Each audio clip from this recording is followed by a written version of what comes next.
Rich Dad, Poor Dad. Rich Dad, Poor Dad. Rich Dad, Poor Dad. By Robert Kiyosaki.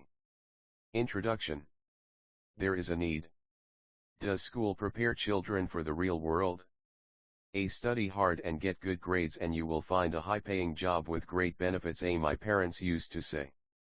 Their goal in life was to provide a college education for my older sister and me, so that we would have the greatest chance for success in life. When I finally earned my diploma in 1976, graduating with honors, and near the top of my class, in accounting from Florida State University, my parents had realized their goal. It was the crowning achievement of their lives. In accordance with the Master Plan I was hired by a Big 8 accounting firm, and I looked forward to a long career and retirement at an early age. My husband, Michael, followed a similar path. We both came from hard, working families, of modest means but with strong work ethics. Michael also graduated with honors, but he did it twice, first as an engineer and then from law school.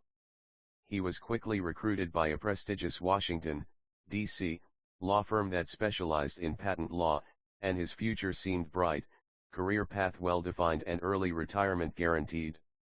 Although we have been successful in our careers, they have not turned out quite as we expected.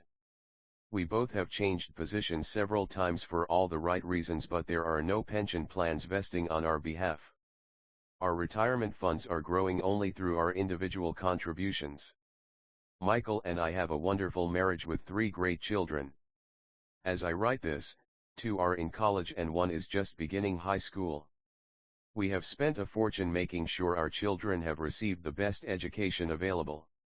One day in 1996, one of my children came home disillusioned with school. He was bored and tired of studying. Why should I put time into studying subjects I will never use in real life? He protested. Without thinking, I responded, because if you don't get good grades, you won't get into college. Regardless of whether I go to college, he replied, I'm going to be rich. If you don't graduate from college, you won't get a good job. I responded with a tinge of panic and motherly concern. And if you don't have a good job, how do you plan to get rich? My son smirked and slowly shook his head with mild boredom. We have had this talk many times before. He lowered his head and rolled his eyes. My words of motherly wisdom were falling on deaf ears once again. Though smart and strong-willed, he has always been a polite and respectful young man. Mom, he began. It was my turn to be lectured. Get with the times. Look around, the richest people didn't get rich because of their educations. Look at Michael Jordan and Madonna.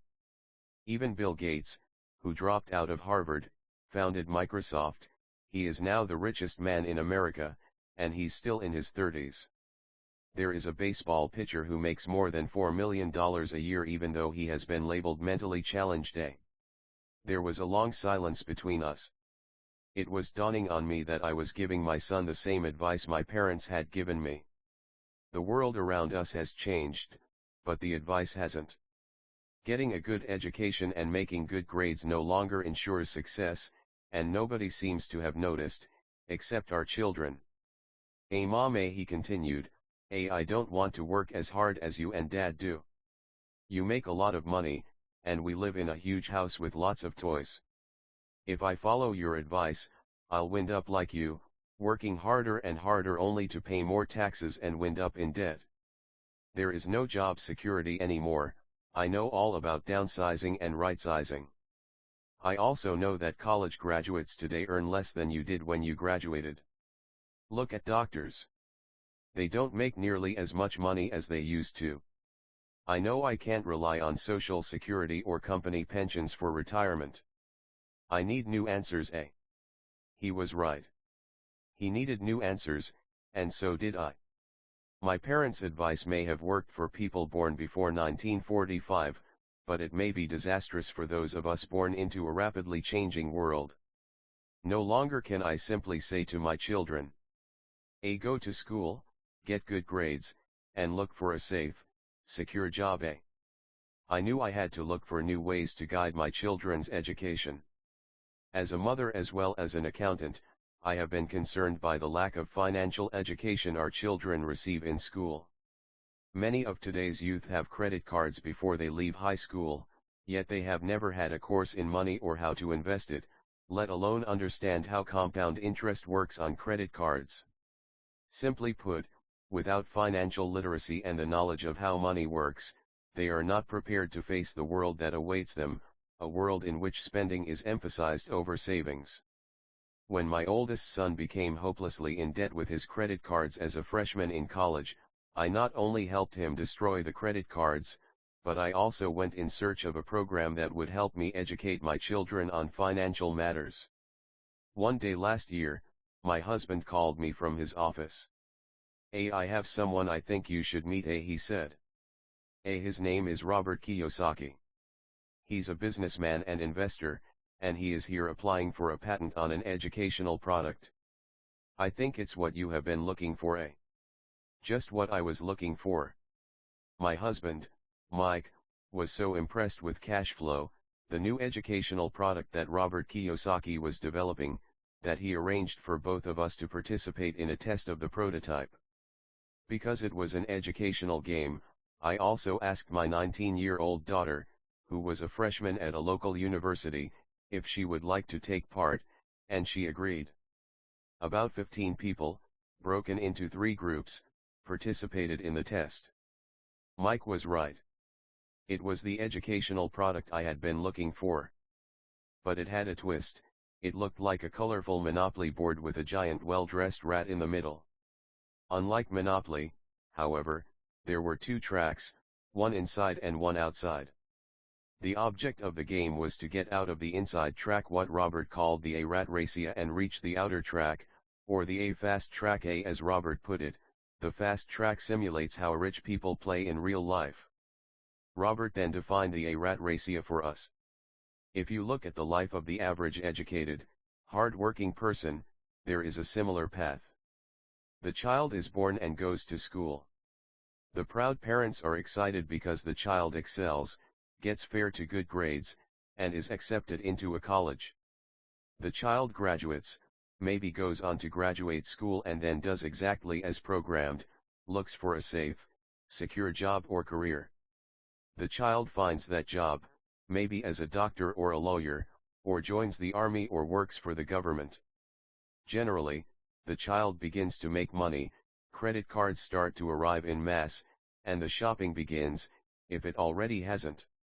Having money to burn, the child goes to places where other young people just like them hang out, and they meet people, they date, and sometimes they get married.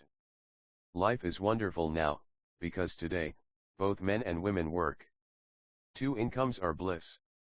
They feel successful, their future is bright, and they decide to buy a house, a car, a television, take vacations and have children. The happy bundle arrives. The demand for cash is enormous. The happy couple decides that their careers are vitally important and begin to work harder, seeking promotions and raises. The raises come, and so does another child and the need for a bigger house. They work harder, become better employees, even more dedicated. They go back to school to get more specialized skills so they can earn more money. Maybe they take a second job. Their incomes go up, but so does the tax bracket they're in and the real estate taxes on their new large home, and their social security taxes, and all the other taxes. They get their large paycheck and wonder where all the money went. They buy some mutual funds and buy groceries with their credit card. The children reach 5 or 6 years of age, and the need to save for college increases as well as the need to save for their retirement. That happy couple, born 35 years ago, is now trapped in the rat race for the rest of their working days. They work for the owners of their company, for the government paying taxes, and for the bank paying off a mortgage and credit cards. Then, they advise their own children to study hard, get good grades, and find a safe job or career. They learn nothing about money, except from those who profit from their Naveda copyright, and work hard all their lives. The process repeats into another hard-working generation. This is the rat race A.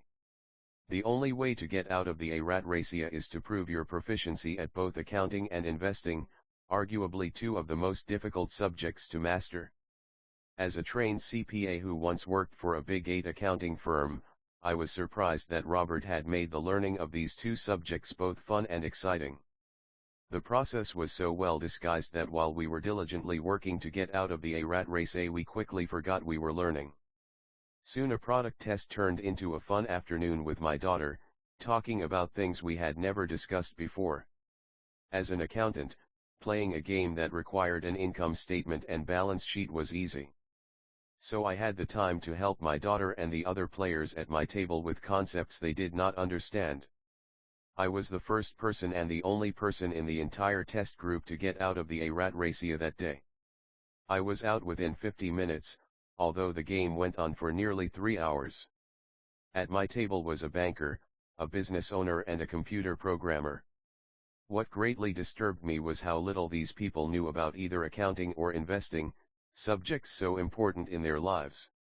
I wondered how they managed their own financial affairs in real life. I could understand why my 19-year-old daughter would not understand, but these were grown adults, at least twice her age. After I was out of the A rat race for the next 2 hours, I watched my daughter and these educated, affluent adults roll the dice and move their markers. Although I was glad they were all learning so much, I was disturbed by how much the adults did not know about the basics of simple accounting and investing. They had difficulty grasping the relationship between their income statement and their balance sheet. As they bought and sold assets, they had trouble remembering that each transaction could impact their monthly cash flow. I thought, how many millions of people are out there in the real world struggling financially, only because they have never been taught these subjects? Thank goodness they're having fun and are distracted by the desire to win the game, I said to myself. After Robert ended the contest, he allowed us 15 minutes to discuss and critique cash flow among ourselves. The business owner at my table was not happy. He did not like the game. I don't need to know this, he said out loud. I hire accountants, bankers, and attorneys to tell me about this stuff, To which Robert replied, have you ever noticed that there are a lot of accountants who aren't rich? And bankers, and attorneys, and stockbrokers and real estate brokers. They know a lot, and for the most part are smart people, but most of them are not rich. Since our schools do not teach people what the rich know, we take advice from these people.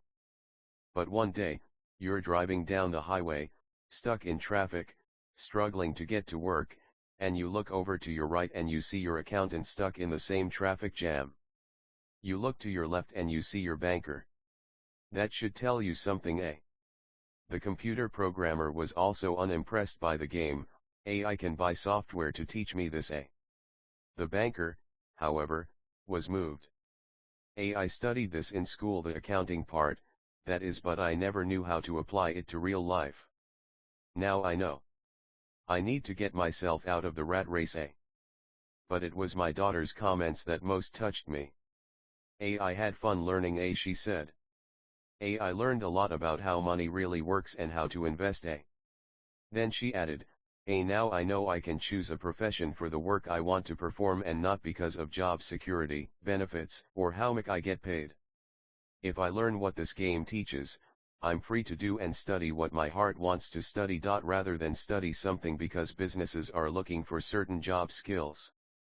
If I learn this, I won't have to worry about job security and social security the way most of my classmates already do, I was not able to stay and talk with Robert after we had played the game, but we agreed to meet later to further discuss his project.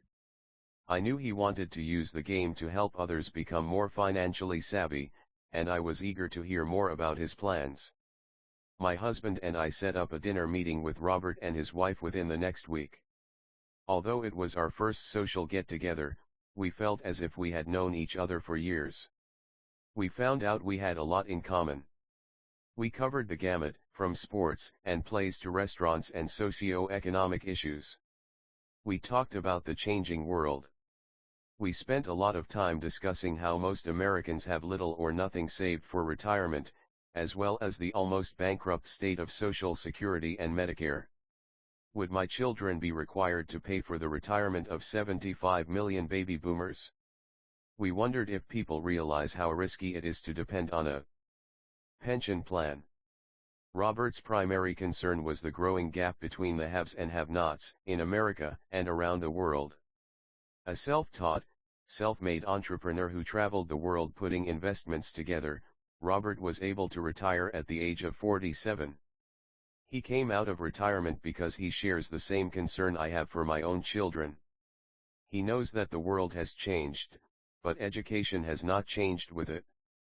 According to Robert, children spend years in an antiquated educational system, studying subjects they will never use, preparing for a world that no longer exists. Today, the most dangerous advice you can give a child is go to school, get good grades and look for a safe, secure job, he likes to say. That is old advice, and it's bad advice. If you could see what is happening in Asia, Europe, South America, you would be as concerned as I am. It's bad advice, he believes, because if you want your child to have a financially secure future, they can't play by the old set of rules. It's just too risky. I asked him what he meant by old rules. People like me play by a different set of rules from what you play by, he said. What happens when a corporation announces a downsizing? People get laid off, I said. Families are hurt. Unemployment goes up. Yes, but what happens to the company, in particular a public company on the stock exchange? The price of the stock usually goes up when the downsizing is announced, I said. The market likes it when a company reduces its labor costs, either through automation or just consolidating the labor force in general. That's right, he said. And when stock prices go up, people like me, the shareholders, get richer. That is what I mean by a different set of rules. Employees lose, owners and investors win. Robert was describing not only the difference between an employee and employer, but also the difference between controlling your own destiny and giving up that control to someone else. But it's hard for most people to understand why that happens, I said. They just think it's not fair. That's why it is foolish to simply say to a child, get a good education, he said. It is foolish to assume that the education the school system provides will prepare your children for the world they will face upon graduation. Each child needs more education. Different education. And they need to know the rules. The different sets of rules. There are rules of money that the rich play by, and there are the rules that the other 95% of the population plays by, he said. And the 95% learns those rules at home and in school. That is why it's risky today to simply say to a child, study hard and look for a job. A child today needs a more sophisticated education, and the current system is not delivering the goods. I don't care how many computers they put in the classroom or how much money schools spend. How can the education system teach a subject that it does not know? So how does a parent teach their children what the school does not? How do you teach accounting to a child? Won't they get bored? And how do you teach investing when as a parent you yourself are risk averse? Instead of teaching my children to simply play it safe, I decided it was best to teach them to play it smart. So how would you teach a child about money and all the things we've talked about? I asked Robert. How can we make it easy for parents, especially when they don't understand it themselves? I wrote a book on the subject, he said. Where is it? In my computer. It's been there for years in random pieces. I add to it occasionally, but I've never gotten around to put it all together. I began writing it after my other book became a bestseller, but I never finished the new one. It's in pieces, And in pieces it was. After reading the scattered sections, I decided the book had merit and needed to be shared, especially in these changing times. We agreed to co-author Robert's book. I asked him how much financial information he thought a child needed. He said it would depend on the child. He knew at a young age that he wanted to be rich and was fortunate enough to have a father figure who was rich and willing to guide him. Education is the foundation of success, Robert said. Just as scholastic skills are vitally important, so are financial skills and communication skills. What follows is the story of Robert's two dads, a rich one and a poor one, that expounds on the skills he's developed over a lifetime. The contrast between two dads provides an important perspective. The book is supported, edited, and assembled by me. For any accountants who read this book, suspend your academic book knowledge and open your mind to the theories Robert presents. Although many of them challenge the very fundamentals of generally accepted accounting principles, they provide a valuable insight into the way true investors analyze their investment decisions. When we as parents advise our children to go to school, study hard and get a good job, we often do that out of cultural habit. It has always been the right thing to do. When I met Robert, his ideas initially startled me. Having been raised by two fathers, he had been taught to strive for two different goals. His educated dad advised him to work for a corporation. His rich dad advised him to own a corporation. Both life paths required education, but the subjects of study were completely different. His educated dad encouraged Robert to be a smart person. His rich dad encouraged Robert to know how to hire smart people. Having two dads caused many problems. Robert's real dad was the superintendent of education for the state of Hawaii. By the time Robert was 16, the threat of if you don't get good grades, you won't get a good job had little effect. He already knew his career path was to own corporations, not to work for them. In fact, if it had not been for a wise and persistent high school guidance counselor, Robert might not have gone on to college. He admits that. He was eager to start building his assets, but finally agreed that the college education would also be a benefit to him. Truthfully, the ideas in this book are probably too far-fetched and radical for most parents today. Some parents are having a hard enough time simply keeping their children in school. But in light of our changing times, as parents we need to be open to new and bold ideas. To encourage children to be employees is to advise your children to pay more than their fair share of taxes over a lifetime, with little or no promise of a pension. And it is true that taxes are a person's greatest expense. In fact, most families work from January to mid-May for the government just to cover their taxes. New ideas are needed and this book provides them. Robert claims that the rich teach their children differently. They teach their children at home, around the dinner table. These ideas may not be the ideas you choose to discuss with your children, but thank you for looking at them. And I advise you to keep searching. In my opinion, as a mom and a CPA, the concept of simply getting good grades and finding a good job is an old idea. We need to advise our children with a greater degree of sophistication. We need new ideas and different education. Maybe telling our children to strive to be good employees while also striving to own their own investment corporation is not such a bad idea. It is my hope as a mother that this book helps other parents. It is Robert's hope to inform people that anyone can achieve prosperity if they so choose. If today you are a gardener or a janitor or even unemployed, you have the ability to educate yourself and teach those you love to take care of themselves financially. Remember that financial intelligence is the mental process via which we solve our financial problems. Today we are facing global and technological changes as great or even greater than those ever faced before. No one has a crystal ball, but one thing is for certain, changes lie ahead that are beyond our reality. Who knows what the future brings? But whatever happens, we have two fundamental choices: play it safe or play it smart by preparing, getting educated, and awakening your own and your children's financial genius.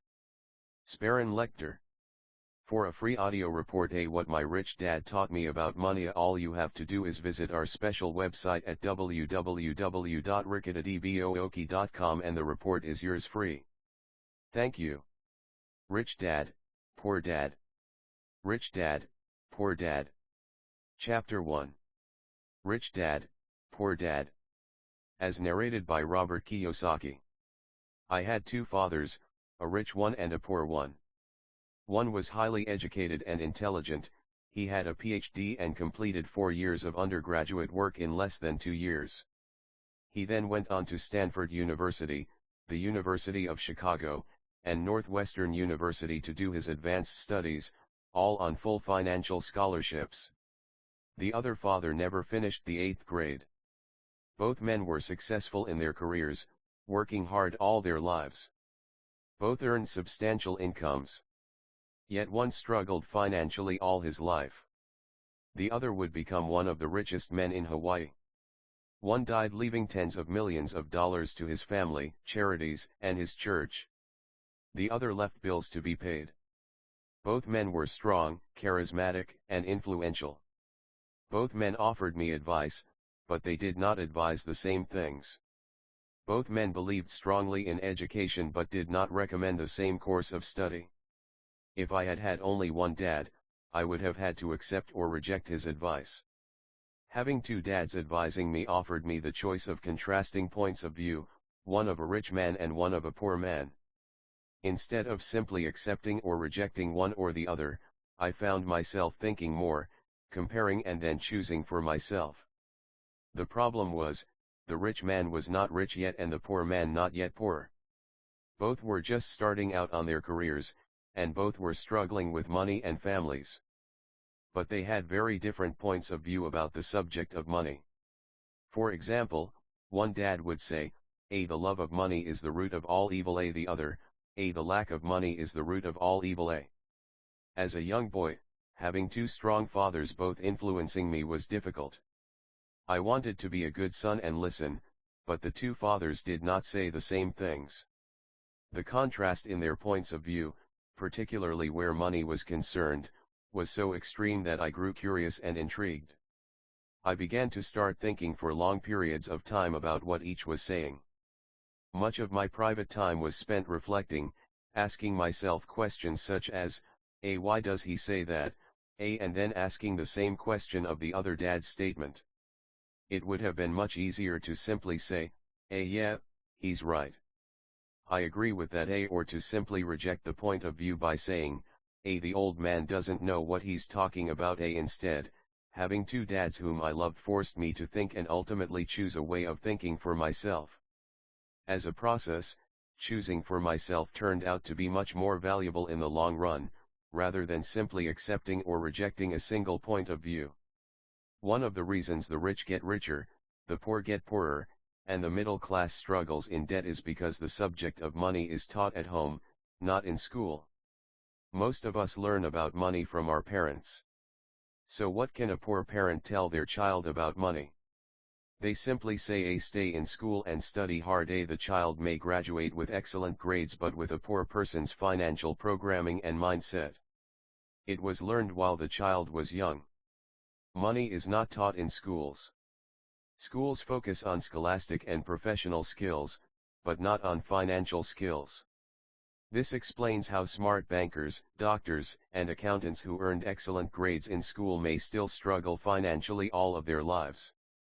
Our staggering national debt is due in large part to highly educated politicians and government officials making financial decisions with little or no training on the subject of money.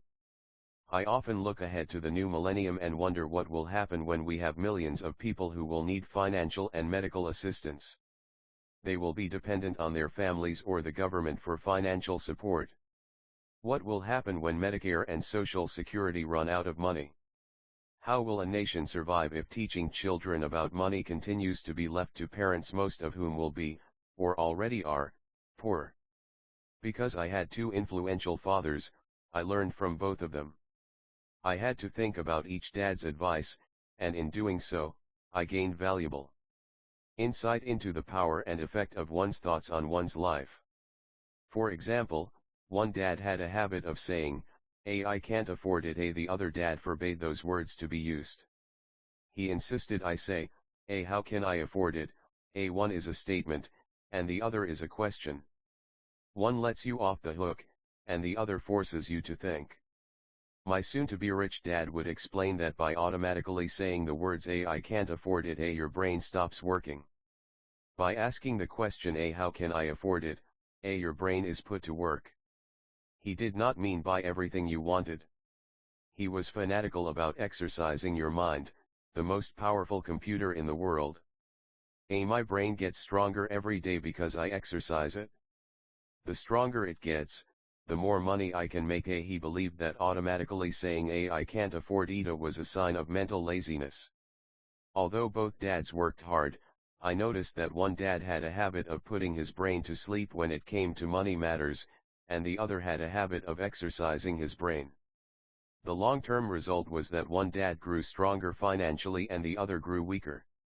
It is not much different from a person who goes to the gym to exercise on a regular basis versus someone who sits on the couch watching television. Proper physical exercise increases your chances for health, and proper mental exercise increases your chances for wealth. Laziness decreases both health and wealth. My two dads had opposing attitudes in thought. One dad thought that the rich should pay more in taxes to take care of those less fortunate. The other said, taxes punish those who produce and reward those who don't produce. One dad recommended, study hard so you can find a good company to work for. The other recommended, study hard so you can find a good company to buy. One dad said, the reason I'm not rich is because I have you kids. The other said, the reason I must be rich is because I have you kids. One encouraged talking about money and business at the dinner table. The other forbade the subject of money to be discussed over a meal. One said, when it comes to money, play it safe, don't take risks. The other said, learn to manage risk.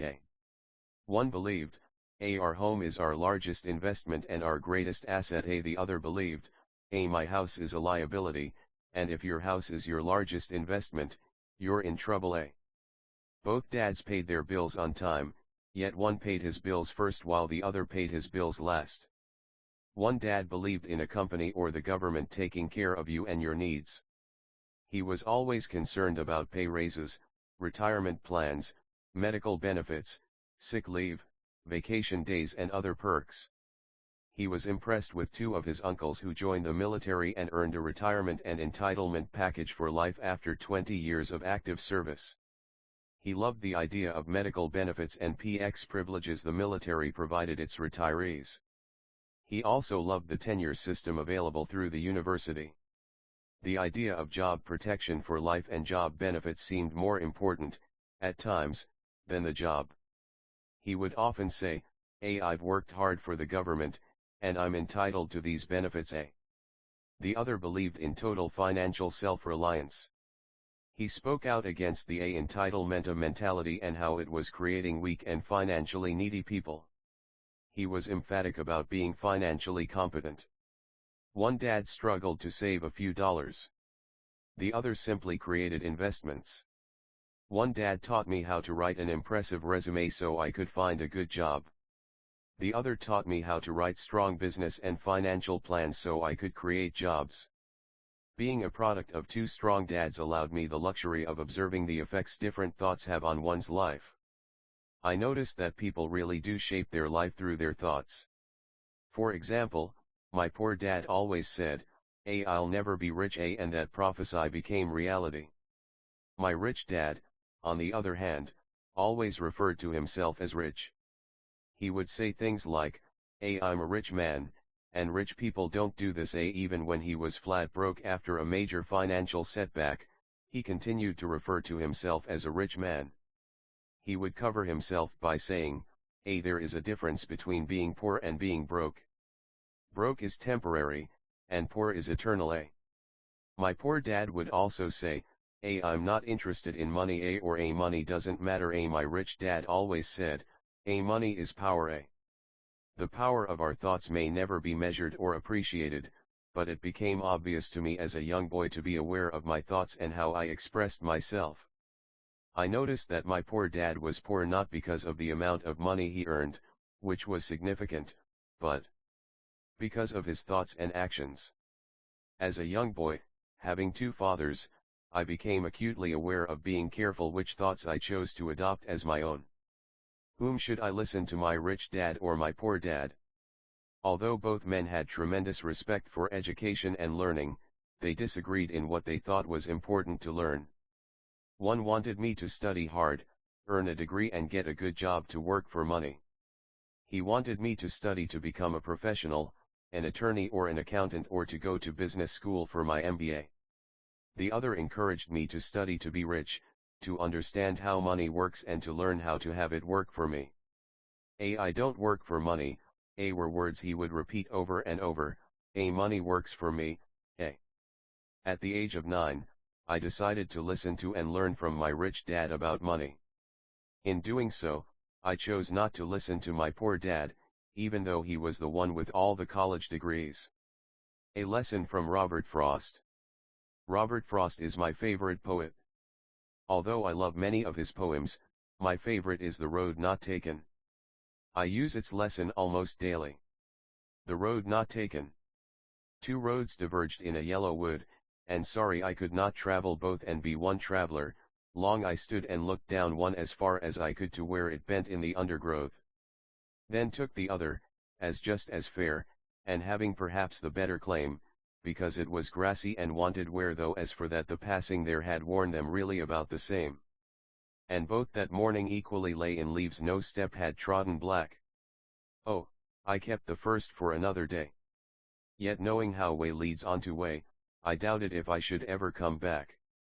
I shall be telling this with a sigh somewhere ages and ages hence. 2 roads diverged in a wood, and I took the one less traveled by, and that has made all the difference. Robert Frost, 1916. And that made all the difference.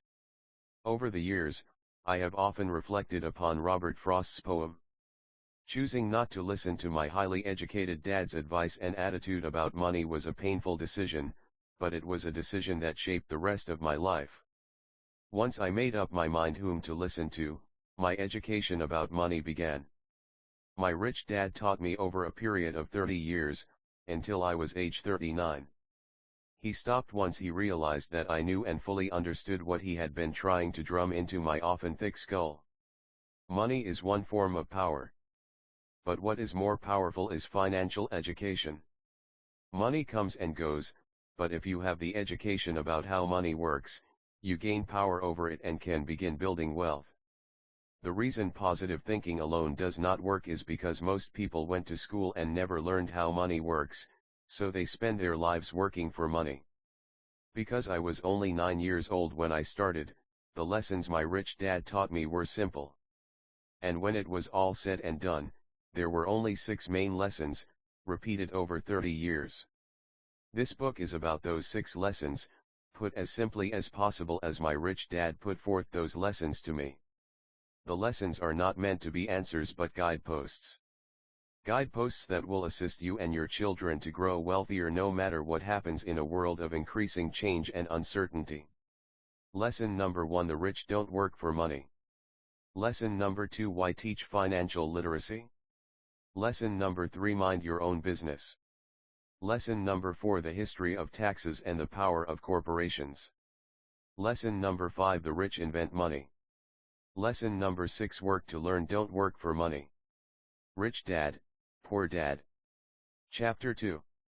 Lesson 1: The rich don't work for money. Dad, can you tell me how to get rich? My dad put down the evening paper. Why do you want to get rich, son? Because today Jimmy's mom drove up in their new Cadillac, and they were going to their beach house for the weekend. He took 3 of his friends, but Mike and I weren't invited. They told us we weren't invited because we were poor kids. They did? My dad asked incredulously. Yeah, they did. I replied in a hurt tone. My dad silently shook his head, pushed his glasses up the bridge of his nose and went back to reading the paper. I stood waiting for an answer. The year was 1956. I was 9 years old. By some twist of fate, I attended the same public school where the rich people sent their kids. We were primarily a sugar plantation town. The managers of the plantation and the other affluent people of the town, such as doctors, business owners, and bankers, sent their children to this school, grades 1 to 6. After grade 6, their children were generally sent off to private schools. Because my family lived on one side of the street, I went to this school. Had I lived on the other side of the street, I would have gone to a different school, with kids from families more like mine. After grade 6 these kids and I would go on to the public intermediate and high school. There was no private school for them or for me. My dad finally put down the paper. I could tell he was thinking. Well, son, he began slowly. If you want to be rich, you have to learn to make money. How do I make money? I asked. Well, use your head, son, he said, smiling. Which really meant, that's all I'm going to tell you, or I don't know the answer, so don't embarrass me. A partnership is formed. The next morning, I told my best friend, Mike, what my dad had said. As best I could tell, Mike and I were the only poor kids in this school. Mike was like me in that he was in this school by a twist of fate. Someone had drawn a jog in the line for the school district, and we wound up in school with the rich kids. We weren't really poor, but we felt as if we were because all the other boys had new baseball gloves, new bicycles, new everything. Mom and Dad provided us with the basics, like food, shelter, clothes. But that was about it. My dad used to say, if you want something, work for it. We wanted things, but there was not much work available for 9-year-old boys. So what do we do to make money? Mike asked. I don't know, I said. But do you want to be my partner? He agreed, and so on that Saturday morning, Mike became my first business partner. We spent all morning coming up with ideas on how to make money. Occasionally we talked about all the cool guys at Jimmy's beach house having fun. It hurt a little, but that hurt was good, for it inspired us to keep thinking of a way to make money. Finally, that afternoon, a bolt of lightning came through our heads. It was an idea Mike had gotten from a science book he had read. Excitedly, we shook hands, and the partnership now had a business. For the next several weeks, Mike and I ran around our neighborhood, knocking on doors and asking our neighbors if they would save their toothpaste tubes for us. With puzzled looks, most adults consented with a smile. Some asked us what we were doing. To which we replied, we can't tell you. It's a business secret. My mom grew distressed as the weeks wore on. We had selected a site next to her washing machine as the place we would stockpile our raw materials. In a brown cardboard box that one time held catsup bottles, our little pile of used toothpaste tubes began to grow. Finally my mom put her foot down. The sight of her neighbors' messy, crumpled used toothpaste tubes had gotten to her. What are you boys doing? She asked. And I don't want to hear again that it's a business secret. Do something with this mess or I'm going to throw it out. Mike and I pleaded and begged, explaining that we would soon have enough and then we would begin production. We informed her that we were waiting on a couple of neighbors to finish using up their toothpaste so we could have their tubes. Mom granted us a 1-week extension. The date to begin production was moved up. The pressure was on. My first partnership was already being threatened with an eviction notice from our warehouse space by my own mom. It became Mike's job to tell the neighbors to quickly use up their toothpaste, saying their dentist wanted them to brush more often anyway. I began to put together the production line. One day my dad drove up with a friend to see 2 9-year-old boys. In the driveway with a production line operating at full speed. There was fine white powder everywhere. On a long table were small milk cartons from school, and our family's hibachi grill was glowing with red-hot coals at maximum heat. Dad walked up cautiously, having to park the car at the base of the driveway, since the production line blocked the carport. As he and his friend got closer, they saw a steel pot sitting on top of the coals, with the toothpaste tubes being melted down. In those days, toothpaste did not come in plastic tubes. The tubes were made of lead. So once the paint was burned off, the tubes were dropped in the small steel pot, melted until they became liquid, and with my mom's pot holders we were pouring the lead through a small hole in the top of the milk cartons. The milk cartons were filled with plaster of Paris. The white powder everywhere was the plaster before we mixed it with water. In my haste, I had knocked the bag over, and the entire area looked like it had been hit by a snowstorm. The milk cartons were the outer containers for plaster of Paris molds. My dad and his friend watched as we carefully poured the molten lead through a small hole in the top of the plaster of Paris cube. Careful, my dad said. I nodded without looking up. Finally, once the pouring was through, I put the steel pot down and smiled at my dad. What are you boys doing? He asked with a cautious smile. We're doing what you told me to do. We're going to be rich, I said. Yup, said Mike, grinning and nodding his head. We're partners, and what is in those plaster molds? Dad asked. Watch, I said. This should be a good batch, With a small hammer, I tapped at the seal that divided the cube in half. Cautiously, I pulled up the top half of the plaster mold and a lead nickel fell out.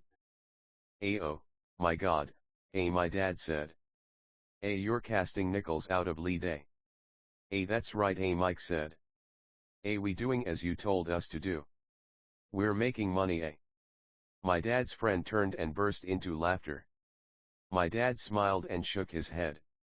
Along with a fire and a box of spent toothpaste tubes, in front of him were two little boys covered with white dust and smiling from ear to ear. He asked us to put everything down and sit with him on the front step of our house. With a smile, he gently explained what the word counterfeiting meant. Our dreams were dashed. You mean this is illegal? Asked Mike in a quivering voice. Let them go, my dad's friend said. They might be developing a natural talent, My dad glared at him. Yes, it is illegal, my dad said gently. But you boys have shown great creativity and original thought. Keep going. I'm really proud of you, Disappointed, Mike and I sat in silence for about 20 minutes before we began cleaning up our mess. The business was over on opening day. Sweeping the powder up, I looked at Mike and said, I guess Jimmy and his friends are right. We are poor, My father was just leaving as I said that. Boys, he said. You're only poor if you give up. The most important thing is that you did something. Most people only talk and dream of getting rich. You've done something. I'm very proud of the two of you. I will say it again. Keep going. Don't quit. Mike and I stood there in silence. They were nice words, but we still did not know what to do. So how come you're not rich, Dad? I asked. Because I chose to be a school teacher. School teachers really don't think about being rich. We just like to teach. I wish I could help you, but I really don't know how to make money, Mike and I turned and continued our cleanup. I know, said my dad. If you boys want to learn how to be rich, don't ask me. Talk to your dad, Mike. My dad? Asked Mike with a scrunched up face. Yeah, your dad, repeated my dad with a smile. Your dad and I have the same banker, and he raves about your father. He's told me several times that your father is brilliant when it comes to making money, my dad? Mike asked again in disbelief. Then how come we don't have a nice car and a nice house like the rich kids at school, A nice car and a nice house does not necessarily mean you're rich or you know how to make money, my dad replied. Jimmy's dad works for the sugar plantation. He's not much different from me. He works for a company, and I work for the government. The company buys the car for him. The sugar company is in financial trouble, and Jimmy's dad may soon have nothing. Your dad is different, Mike. He seems to be building an empire, and I suspect in a few years he will be a very rich man, With that, Mike and I got excited again. With new vigor, we began cleaning up the mess caused by our now defunct first business. As we were cleaning, we made plans on how and when to talk to Mike's dad. The problem was that Mike's dad worked long hours and often did not come home until late. His father owned warehouses, a construction company, a chain of stores, and 3 restaurants. It was the restaurants that kept him out late. Mike caught the bus home after we had finished cleaning up. He was going to talk to his dad when he got home that night and ask him if he would teach us how to become rich. Mike promised to call as soon as he had talked to his dad, even if it was late. The phone rang at 8:30 p.m. Okay, I said. Next Saturday, and put the phone down. Mike's dad had agreed to meet with Mike and me. At 7:30 Saturday morning, I caught the bus to the poor side of town. The lessons begin. I'll pay you 10 cents an hour. Even by 1956 pay standards, 10 cents an hour was low. Michael and I met with his dad that morning at 8 o'clock. He was already busy and had been at work for more than an hour. His construction supervisor was just leaving in his pickup truck as I walked up to his simple, small, and tidy home. Mike met me at the door. Dad's on the phone, and he said to wait on the back porch, Mike said as he opened the door. The old wooden floor creaked as I stepped across the threshold of this aging house. There was a cheap mat just inside the door. The mat was there to hide the years of wear from countless footsteps that the floor had supported. Although clean, it needed to be replaced. I felt claustrophobic as I entered the narrow living room, which was filled with old musty overstuffed furniture that today would be collector's items. Sitting on the couch were 2 women, a little older than my mom. Across from the women sat a man in workman's clothes. He wore khaki slacks and a khaki shirt, neatly pressed but without starch, and polished work books. He was about 10 years older than my dad, I'd say about 45 years old. They smiled as Mike and I walked past them, heading for the kitchen, which led to the porch that overlooked the backyard. I smiled back shyly. Who are those people? I asked. Oh, they work for my dad. The older man runs his warehouses, and the women are the managers of the restaurants. And you saw the construction supervisor, who is working on a road project about 50 miles from here. His other supervisor, who is building a track of houses, had already left before you got here. Does this go on all the time? I asked. Not always, but quite often, said Mike, smiling as he pulled up a chair to sit down next to me. I asked him if he would teach us to make money, Mike said. Oh, and what did he say to that? I asked with cautious curiosity. Well, he had a funny look on his face at first, and then he said he would make us an offer. I said, rocking my chair back against the wall. I sat there perched on 2 rear legs of the chair. Mike did the same thing. Do you know what the offer is? I asked. No, but we'll soon find out. Suddenly, Mike's dad burst through the rickety screen door and onto the porch. Mike and I jumped to our feet, not out of respect but because we were startled. Ready, boys? Mike's dad asked as he pulled up a chair to sit down. With us.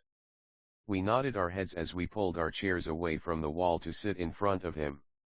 He was a big man, about 6 feet tall and 200 pounds. My dad was taller, about the same weight, and 5 years older than Mike's dad. They sort of looked alike, though not of the same ethnic makeup. Maybe their energy was similar. Mike says you want to learn to make money. Is that correct, Robert? I nodded my head quickly, but with a little intimidation. He had a lot of power behind his words and smile. Okay, here's my offer. I'll teach you, but I won't do it classroom style. You work for me, I'll teach you. You don't work for me, I won't teach you. I can teach you faster if you work, and I'm wasting my time if you just want to sit and listen, like you do in school. That's my offer. Take it or leave it. May I ask a question first? I asked. No. Take it or leave it. I've got too much work to do to waste my time. If you can't make up your mind decisively, then you'll never learn to make money anyway. Opportunities come and go. Being able to know when to make quick decisions is an important skill. You have an opportunity that you asked for. School is beginning or it's over in 10 seconds, Mike's dad said with a teasing smile. Take it, I said. Take it, said Mike. Good, said Mike's dad. Mrs. Martin will be by in 10 minutes. After I'm through with her, you ride with her to my superette and you can begin working. I'll pay you 10 cents an hour and you will work for 3 hours every Saturday. But I have a softball game today, I said. Mike's dad lowered his voice to a stern tone. Take it or leave it, I'll take it, I replied, choosing to work and learn instead of playing softball. 30 cents later. By 9 a.m. on a beautiful Saturday morning, Mike and I were working for Mrs. Martin. She was a kind and patient woman. She always said that Mike and I reminded her of her 2 sons who were grown and gone. Although kind, she believed in hard work and she kept us working. She was a taskmaster. We spent 3 hours taking canned goods off the shelves and, with a feather duster, brushing each can to get the dust off, and then restacking them neatly. It was excruciatingly boring work. Mike's dad, whom I call my rich dad, owned 9 of these little superettes with large parking lots. They were the early version of the 7-Eleven convenience stores. Little neighborhood grocery stores where people bought items such as milk, bread, butter, and cigarettes. The problem was, this was Hawaii before air conditioning, and the stores could not close its doors because of the heat. On 2 sides of the store, the doors had to be wide open to the road and parking lot. Every time a car drove by or pulled into the parking lot, dust would swirl and settle in the store. Hence, we had a job for as long as there was no air conditioning. For 3 weeks, Mike and I reported to Mrs. Martin and worked our 3 hours. By noon, our work was over, and she dropped 3 little dimes in each of our hands. Now, even at the age of 9 in the mid-1950s, 30 cents was not too exciting. Comic books cost 10 cents back then, so I usually spent my money on comic books and went home. By Wednesday of the 4th week, I was ready to quit. I had agreed to work only because I wanted to learn to make money from Mike's dad, and now I was a slave for 10 cents an hour. On top of that, I had not seen Mike's dad since that first Saturday. I'm quitting, I told Mike at lunchtime. The school lunch was miserable. School was boring, and now I did not even have my Saturdays to look forward to. But it was the 30 cents that really got to me. This time Mike smiled. What are you laughing at? I asked with anger and frustration. Dad said this would happen. He said to meet with him when you were ready to quit. What? I said indignantly. He's been waiting for me to get fed up. Sort of, Mike said. Dad's kind of different. He teaches differently from your dad. Your mom and dad lecture a lot. My dad is quiet and a man of few words. You just wait till this Saturday. I'll tell him. You're ready, You mean I've been set up, No, not really, but maybe. Dad will explain on Saturday, Waiting in line on Saturday. I was ready to face him and I was prepared. Even my real dad was angry with him. My real dad, the one I call the poor one, thought that my rich dad was violating child labor laws and should be investigated. My educated poor dad told me to demand what I deserve. At least 25 cents an hour. My poor dad told me that if I did not get a raise, I was to quit immediately. You don't need that damn job anyway, said my poor dad with indignity. At 8 o'clock Saturday morning, I was going through the same rickety door of Mike's house. Take a seat and wait in line, Mike's dad said as I entered. He turned and disappeared into his little office next to a bedroom. I looked around the room and did not see Mike anywhere. Feeling awkward, I cautiously sat down next to the same 2 women who were there 4 weeks earlier. They smiled and slid across the couch to make room for me. 45 minutes went by, and I was steaming. The two women had met with him and left 30 minutes earlier. An older gentleman was in there for 20 minutes and was also gone. The house was empty, and I sat out in his musty dark living room on a beautiful sunny Hawaiian day, waiting to talk to a cheapskate who exploited children. I could hear him rustling around the office, talking on the phone, and ignoring me. I was now ready to walk out, but for some reason I stayed. Finally, 15 minutes later, at exactly 9 o'clock, Rich Dad walked out of his office, said nothing, and signaled with his hand for me to enter his dingy office. I understand you want a raise or you're going to quit, Rich Dad said as he swiveled in his office chair. Well, you're not keeping your end of the bargain, I blurted out nearly in tears. It was really frightening for a 9-year-old boy to confront a grown-up. You said that you would teach me if I worked for you. Well, I've worked for you. I've worked hard. I've given up my baseball games to work for you. And you don't keep your word. You haven't taught me anything. You are a crook like everyone in town thinks you are. You're greedy. You want all the money and don't take care of your employees. You make me wait and don't show me any respect. I'm only a little boy, and I deserve to be treated better, Rich Dad rocked back in his swivel chair, hands up to his chin, somewhat staring at me.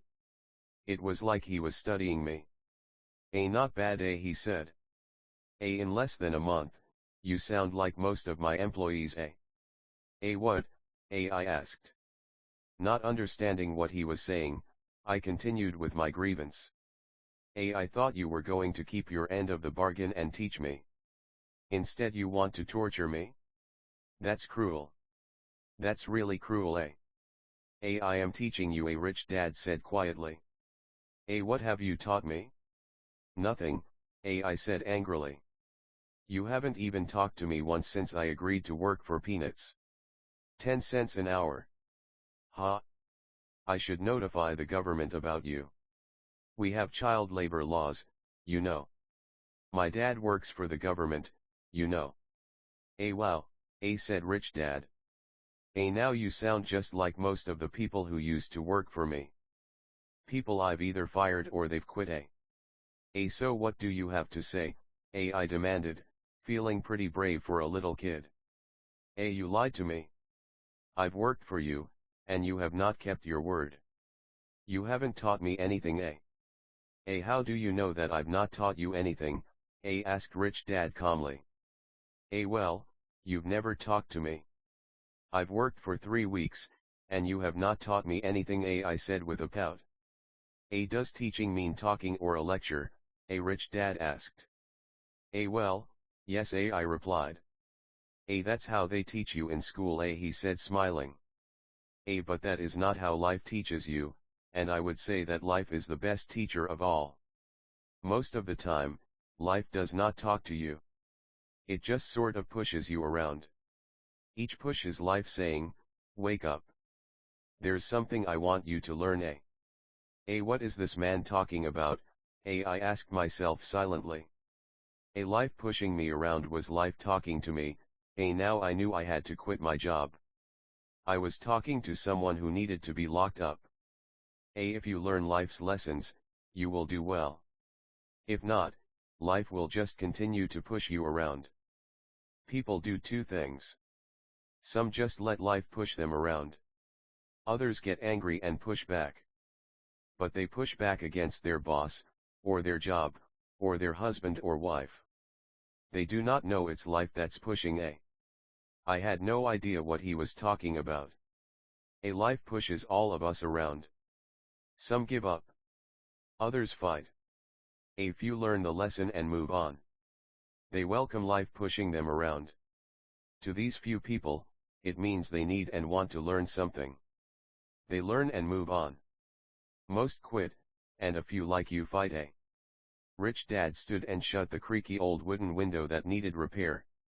If you learn this lesson, you will grow into a wise, wealthy, and happy young man. If you don't, you will spend your life blaming a job, low pay, or your boss for your problems. You'll live life hoping for that big break that will solve all your money problems. Rich Dad looked over at me to see if I was still listening. His eyes met mine. We stared at each other, streams of communication going between us through our eyes. Finally, I pulled away once I had absorbed his last message. I knew he was right. I was blaming him, and I did ask to learn. I was fighting. Rich Dad continued. Or if you're the kind of person who has no guts, you just give up every time life pushes you. If you're that kind of person, you'll live all your life playing it safe, doing the right things, saving yourself for some event that never happens. Then, you die a boring old man. You'll have lots of friends who really like you because you were such a nice hard-working guy. You spent a life playing it safe, doing the right things. But the truth is, you let life push you into submission. Deep down you were terrified of taking risks. You really wanted to win, but the fear of losing was greater than the excitement of winning. Deep inside, you and only you will know you didn't go for it. You chose to play it safe. Our eyes met again. For 10 seconds, we looked at each other, only pulling away once the message was received. You've been pushing me around, I asked. Some people might say that, smiled Rich Dad. I would say that I just gave you a taste of life. What taste of life? I asked, still angry, but now curious. Even ready to learn.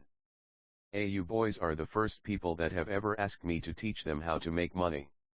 I have more than 150 employees, and not one of them has asked me what I know about money. They ask me for a job and a paycheck, but never to teach them about money. So most will spend the best years of their lives working for money, not really understanding what it is they are working for. I sat there listening intently. So when Mike told me about you wanting to learn how to make money, I decided to design a course that was close to real life. I could talk until I was blue in the face, but you wouldn't hear a thing. So I decided to let life push you around a bit so you could hear me. That's why I only paid you 10 cents. So what is the lesson I learned from working for only 10 cents an hour? I asked. That you're cheap and exploit your workers. Rich Dad rocked back and laughed heartily. Finally, after his laughing stopped, he said, you'd best change your point of view. Stop blaming me, thinking I'm the problem. If you think I'm the problem, then you have to change me. If you realize that you're the problem, then you can change yourself, learn something and grow wiser. Most people want everyone else in the world to change but themselves. Let me tell you, it's easier to change yourself than everyone else. I don't understand, I said. Don't blame me for your problems, Rich Dad said, growing impatient. But you only pay me 10 cents. So what are you learning? Rich Dad asked, smiling. That you're cheap, I said with a sly grin. See, you think I'm the problem, said Rich Dad. But you are. Well, keep that attitude and you learn nothing. Keep the attitude that I'm the problem, and what choices do you have? Well, if you don't pay me more or show me more respect and teach me, I'll quit. Well put, Rich Dad said. And that's exactly what most people do. They quit and go looking for another job, better opportunity, and higher pay, actually thinking that a new job or more pay will solve the problem. In most cases, it won't. So what will solve the problem? I asked. Just take this measly 10 cents an hour and smile. Rich Dad smiled. That's what the other people do. Just accept a paycheck knowing that they and their family will struggle financially. But that's all they do, waiting for a raise thinking that more money will solve the problem. Most just accept it, and some take a second job working harder, but again accepting a small paycheck. I sat staring at the floor, beginning to understand the lesson Rich Dad was presenting. I could sense it was a taste of life. Finally, I looked up and repeated the question. So what will solve the problem, A? This he said, tapping me gently on the head. This stuff between your ears, A. It was at that moment that Rich Dad shared the pivotal point of view that separated him from his employees and my poor dad and led him to eventually become one of the richest men in Hawaii, while my highly educated, but poor, dad struggled financially all his life. It was a singular point of view that made all the difference over a lifetime. Rich Dad said over and over, this point of view, which I call lesson number 1. The poor and the middle class work for money, the rich have money work for them, On that bright Saturday morning, I was learning a completely different point of view from what I had been taught by my poor dad. At the age of 9, I grew aware that both dads wanted me to learn. Both dads encouraged me to study, but not the same things. My highly educated dad recommended that I do what he did. Son, I want you to study hard, get good grades, so you can find a safe, secure job with a big company. And make sure it has excellent benefits. My rich dad wanted me to learn how money works so I could make it work for me. These lessons I would learn through life with his guidance, not because of a classroom. My rich dad continued my first lesson, I'm glad you got angry about working for 10 cents an hour. If you had not gotten angry and had gladly accepted it, I would have to tell you that I could not teach you. You see, true learning takes energy, passion, a burning desire. Anger is a big part of that formula, for passion is anger and love combined. When it comes to money, most people want to play it safe and feel secure. So passion does not direct them, fear does. So is that why they'll take a job with low PAR, I asked. Yes, said Rich Dad. Some people say I exploit people because I don't pay as much as the sugar plantation or the government. I say the people exploit themselves. It's their fear, not mine. But don't you feel you should pay them more, I asked. I don't have to. And besides, more money will not solve the problem. Just look at your dad. He makes a lot of money, and he still can't pay his bills. Most people, given more money, only get into more debt. So that's why the 10 cents an hour, I said, smiling. It's a part of the lesson, That's right, smiled Rich Dad. You see, your dad went to school and got an excellent education, so he could get a high-paying job. Which he did. But he still has money problems because he never learned anything about money at school. On top of that, he believes in working for money, and you don't, I asked. No, not really, said Rich Dad. If you want to learn to work for money, then stay in school. That is a great place to learn to do that. But if you want to learn how to have money work for you, then I will teach you that. But only if you want to learn, wouldn't everyone want to learn that, I asked. No, said Rich Dad. Simply because it's easier to learn to work for money, especially if fear is your primary emotion when the subject of money is discussed. I don't understand, I said with a frown. Don't worry about that for now. Just know that it's fear that keeps most people working at a job. The fear of not paying their bills. The fear of being fired. The fear of not having enough money. The fear of starting over. That's the price of studying to learn a profession or trade, and then working for money. Most people become a slave to money, and then get angry at their boss. Learning to have money work for you is a completely different course of study, I asked. Absolutely, Rich Dad answered, absolutely. We sat in silence on that beautiful Hawaiian Saturday morning. My friends would have just been starting their Little League baseball game. But for some reason, I was now thankful I had decided to work for 10 cents an hour. I sensed that I was about to learn something my friends would not learn in school. Ready to learn? Asked Rich Dad. Absolutely, I said with a grin. I have kept my promise. I've been teaching you from afar, my rich dad said. At 9 years old, you've gotten a taste of what it feels like to work for money. Just multiply your last month by 50 years and you will have an idea of what most people spend their life doing. I don't understand. I said. How did you feel waiting in line to see me? Once to get hired and once to ask for more money. Terrible. I said. If you choose to work for money, that is what life is like for many people. Said Rich Dad. And how did you feel when Mrs. Martin dropped 3 dimes in your hand for 3 hours work? I felt like it wasn't enough. It seemed like nothing. I was disappointed. I said. And that is how most employees feel when they look at their paychecks. Especially after all the tax and other deductions are taken out. At least you got 100%. You mean most workers don't get paid everything? I asked with amazement. Heavens no, said Rich Dad. The government always takes its share first. How do they do that? I asked. Taxes. Said Rich Dad. You're taxed when you earn. You're taxed when you spend. You're taxed when you save. You're taxed when you die.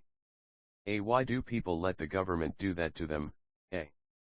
The rich don't. Said Rich Dad with a smile. The poor and the middle class do. I'll bet you that I earn more than your dad, yet he pays more in taxes. How can that be? I asked. As a 9-year-old boy, that made no sense to me. Why would someone let the government do that to them? Rich Dad sat there in silence. I guess he wanted me to listen instead of jabber away at the mouth. Finally, I calmed down. I did not like what I had heard. I knew my dad complained constantly about paying so much in taxes, but really did nothing about it. Was that life pushing him around? Rich Dad rocked slowly and silently in his chair, just looking at me. Ready to learn? He asked. I nodded my head slowly. As I said, there is a lot to learn. Learning how to have money work for you is a lifetime study. Most people go to college for 4 years, and their education ends. I already know that my study of money will continue over my lifetime, simply because the more I find out, the more I find out I need to know. Most people never study the subject. They go to work, get their paycheck, balance their checkbooks, and that's it. On top of that, they wonder why they have money problems. Then, they think that more money will solve the problem. Few realize that it's their lack of financial education that is the problem. So my dad has tax problems because he doesn't understand money? I asked, confused. Look, said Rich Dad. Taxes are just one small section on learning how to have money work for you. Today, I just wanted to find out if you still have the passion to learn about money. Most people don't. They want to go to school, learn a profession, have fun at their work, and earn lots of money. One day they wake up with big money problems, and then they can't stop working. That's the price of only knowing how to work for money instead of studying how to have money work for you. So do you still have the passion to learn? Asked Rich Dad. I nodded my head. Good, said Rich Dad. Now get back to work. This time, I will pay you nothing. What? I asked in amazement. You heard me. Nothing. You will work the same 3 hours every Saturday, but this time you will not be paid 10 cents per hour. You said you wanted to learn to not work for money, so I'm not going to pay you anything. I couldn't believe what I was hearing. I've already had this conversation with Mike. He's already working, dusting, and stacking canned goods for free. You'd better hurry and get back there. That's not fair, I shouted. You've got to pay something. You said you wanted to learn. If you don't learn this now, you'll grow up to be like the 2 women and the older man sitting in my living room, working for money and hoping I don't fire them. Or like your dad, earning lots of money only to be in debt up to his eyeballs, hoping more money will solve the problem. If that's what you want, I'll go back to our original deal of 10 cents an hour. Or you can do what most people grow up to do. Complain that there is not enough pay, quit. quit and go looking for another job. But what do? I asked. Rich Dad tapped me on the head. Use this, he said. If you use it well, you will soon thank me for giving you an opportunity, and you will grow into a rich man. I stood there still not believing what a raw deal I had been handed. Here I came to ask for a raise, and now I was being told to keep working for nothing. Rich Dad tapped me on the head again and said, use this. Now get out of here and get back to work. Lesson number L, the rich don't work for money. I didn't tell my poor dad I wasn't being paid. He would not have understood, and I did not want to try to explain something that I did not yet understand myself. For 3 more weeks, Mike and I worked for 3 hours, every Saturday, for nothing. The work didn't bother me, and the routine got easier.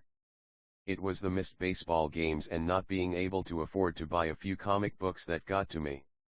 Rich Dad stopped by at noon on the 3rd week. We heard his truck pull up in the parking lot and sputter when the engine was turned off. He entered the store and greeted Mrs. Martin with a hug. After finding out how things were going in the store, he reached into the ice cream freezer, pulled out 2 bars, paid for them, and signaled to Mike and me. Let's go for a walk, boys. We crossed the street, dodging a few cars, and walked across a large grassy field, where a few adults were playing softball. Sitting down at a remote picnic table, he handed Mike and me the ice cream bars. How's it going, boys? Okay, Mike said. I nodded in agreement. Learn anything yet? Rich Dad asked. Mike and I looked at each other, shrugged our shoulders and shook our heads in unison. Avoiding one of life's biggest traps. Well, you boys had better start thinking. You're staring at one of life's biggest lessons. If you learn the lesson, you'll enjoy a life of great freedom and security. If you don't learn the lesson, you'll wind up like Mrs. Martin and most of the people playing softball in this park.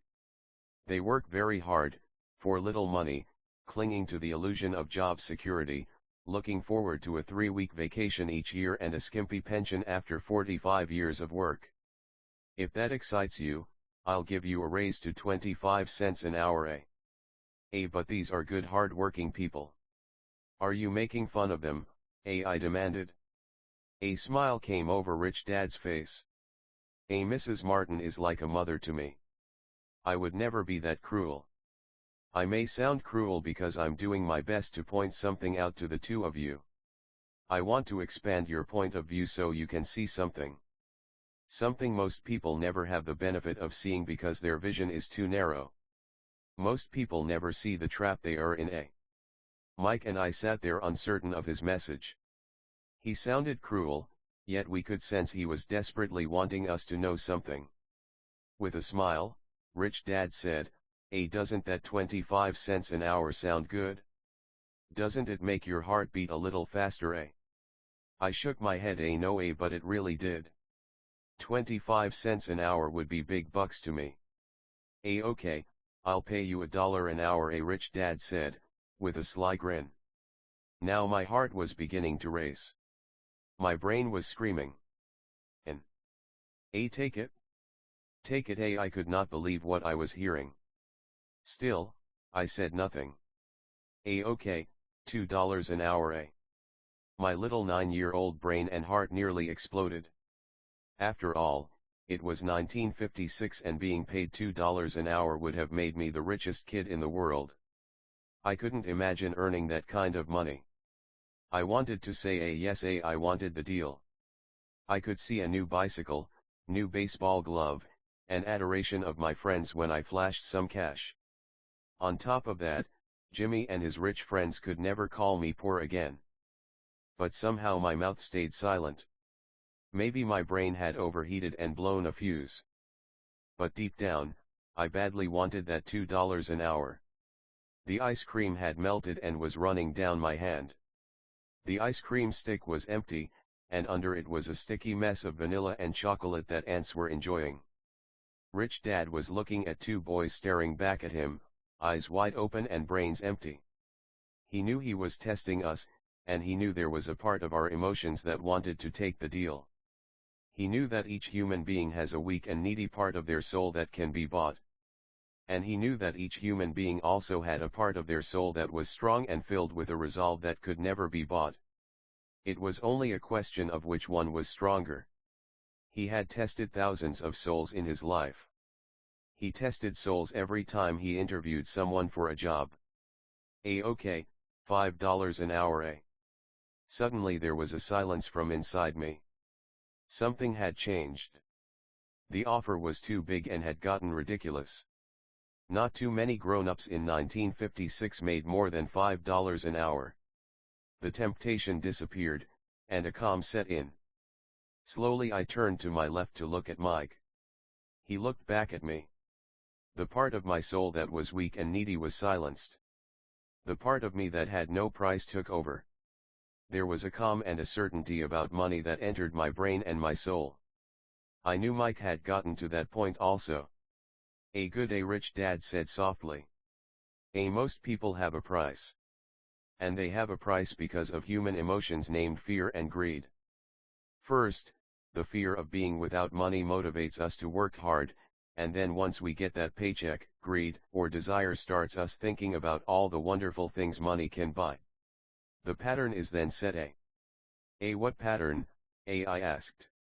The pattern of get up, go to work, pay bills, get up, go to work, pay bills.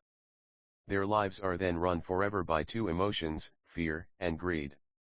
Offer them more money, and they continue the cycle by also increasing their spending. This is what I call the rat race. There is another way, Mike asked. Yes, said Rich Dad slowly. But only a few people find it. And what is that way? Mike asked. That's what I hope you boys will find out as you work and study with me. That is why I took away all forms of pay. Any hints? Mike asked. We're kind of tired of working hard, especially for nothing. Well, the first step is telling the truth, said Rich Dad. We haven't been lying, I said. I did not say you were lying. I said to tell the truth. Rich Dad came back. The truth about what? I asked. How you're feeling, Rich Dad said. You don't have to say it to anyone else. Just yourself. You mean the people in this park, the people who work for you, Mrs. Martin, they don't do that? I asked. I doubt it, said Rich Dad. Instead, they feel the fear of not having money. Instead of confronting the fear, they react instead of think. They react emotionally instead of using their heads, Rich Dad said, tapping us on our heads. Then, they get a few bucks in their hands, and again the emotion of joy and desire and greed take over, and again they react, instead of think. So their emotions do their thinking, Mike said. That's correct, said Rich Dad. Instead of telling the truth about how they feel, they react to their feeling, fail to think.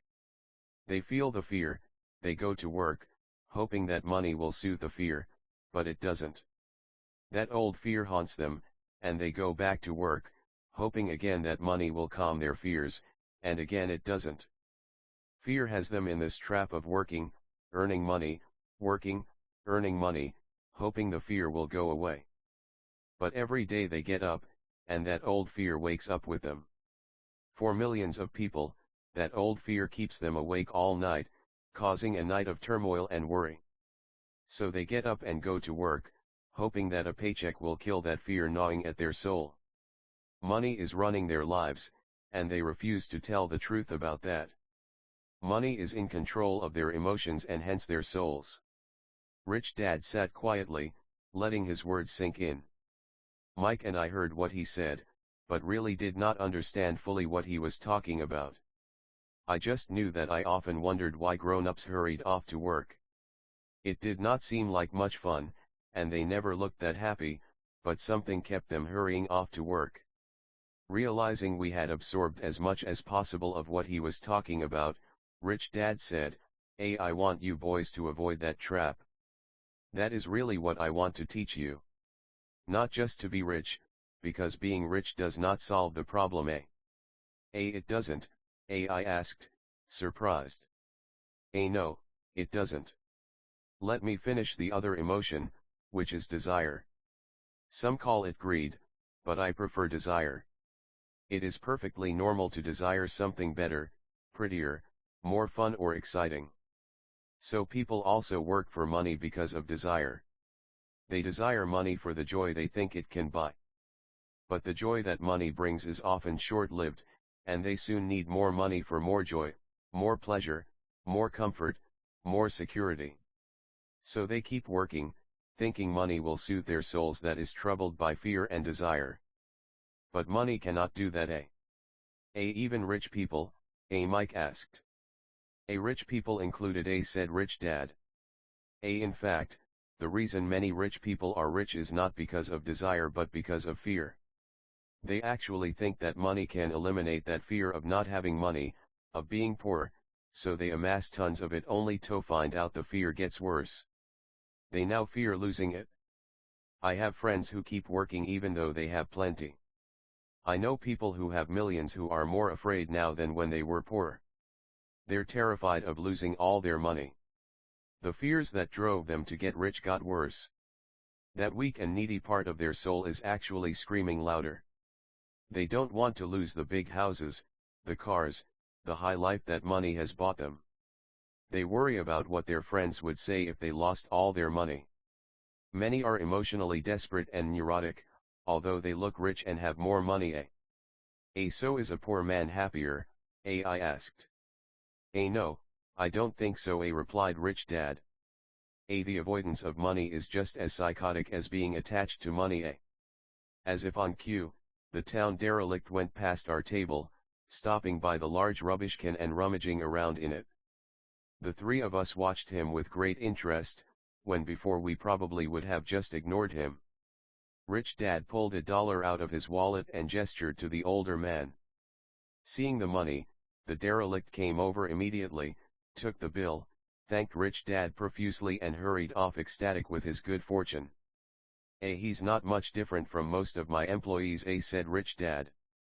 I've met so many people who say, oh, I'm not interested in money. Yet they'll work at a job for 8 hours a day. That's a denial of truth. If they weren't interested in money, then why are they working? That kind of thinking is probably more psychotic than a person who hoards money.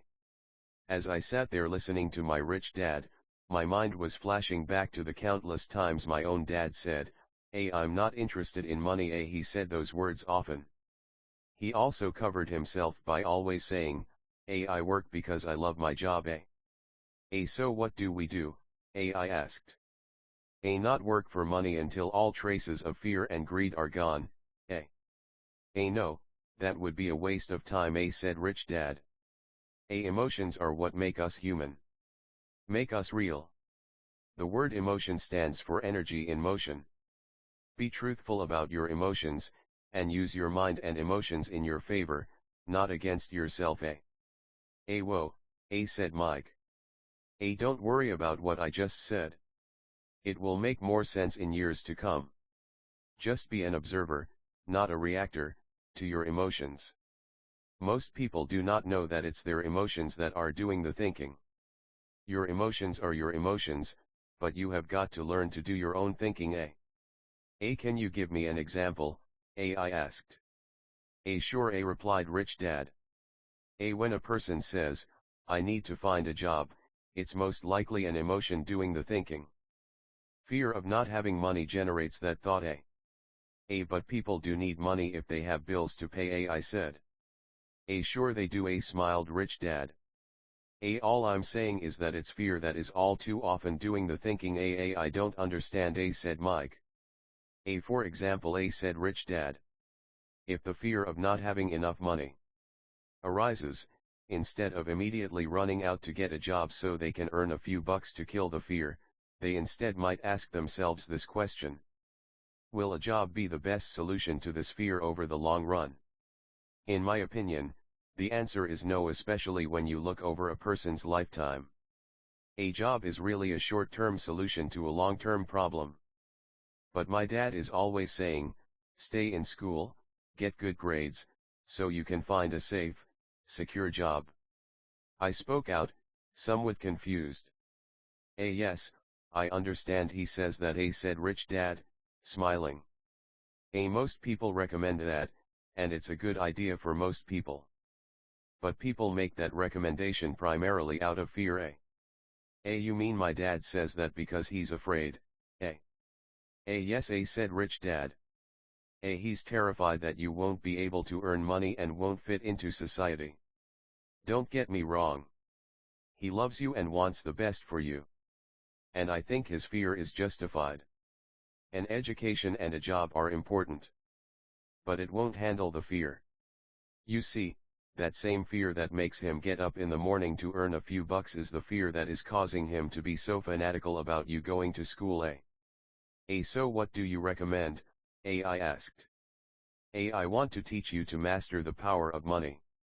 Not be afraid of it. And they don't teach that in school. If you don't learn it, you become a slave to money. It was finally making sense.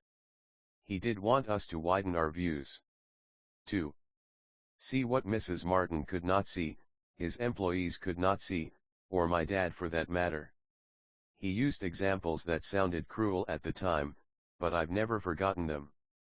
My vision widened that day, and I could begin to see the trap that lay ahead for most people. You see, we're all employees ultimately. We just work at different levels, said Rich Dad. I just want you boys to have a chance to avoid the trap. The trap caused by those two emotions, fear and desire. Use them in your favor, not against you. That's what I want to teach you. I'm not interested in just teaching you to make a pile of money. That won't handle the fear or desire. If you don't first handle fear and desire, and you get rich, you'll only be a high-paid slave. So how do we avoid the trap? I asked. The main cause of poverty or financial struggle is fear and ignorance, not the economy or the government or the rich. It's self-inflicted fear and ignorance that keeps people trapped. So you boys go to school and get your college degrees. I'll teach you how to stay out of the trap. The pieces of the puzzle were appearing. My highly educated dad had a great education and a great career. But school never told him how to handle money or his fears. It became clear that I could learn different and important things from two fathers. So you've been talking about the fear of not having money. How does the desire of money affect our thinking? Mike asked. How did you feel when I tempted you with a pay raise? Did you notice your desires rising? We nodded our heads. By not giving in to your emotions, you were able to delay your reactions and think. That is most important. We will always have emotions of fear and greed. From here on in, it is most important for you to use those emotions to your advantage and for the long term, and not simply let your emotions run you by controlling your thinking. Most people use fear and greed against themselves. That's the start of ignorance. Most people live their lives chasing paychecks, pay raises and job security because of the emotions of desire and fear, not really questioning where those emotion-driven thoughts are leading them. It's just like the picture of a donkey, dragging a cart, with its owner dangling a carrot just in front of the donkey's nose. The donkey's owner may be going where he wants to go, but the donkey is chasing an illusion.